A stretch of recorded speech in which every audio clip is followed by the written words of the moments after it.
આજરોજ સુરત ગ્રામ્ય જિલ્લા પોલીસ દ્વારા તેરા તુજકો કાર્યક્રમ અર્પણ કાર્યક્રમનું આયોજન કરવામાં આવેલું. આમાં 222 મોબાઈલ જેની કુલ કિંમત 42 લાખ રૂપિયાથી પણ વધુ થાય છે તે તમામ 222 મોબાઈલ જે તે સંબંધિત માલિકો જેના મોબાઈલ ખોવાઈ ગયા હતા કે ચોરાઈ ગયા હતા તેને પરત આપવામાં આવેલ છે.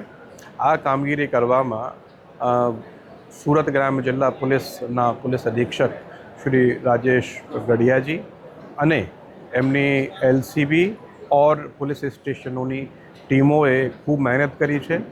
आ जे खोवायेला अने चोरायेला मोबाइलों गुजरात अने गुजरात बहारना अन्य जिल्लाओमांथी पुलिस द्वारा रिकवर करवामां आवेल छे.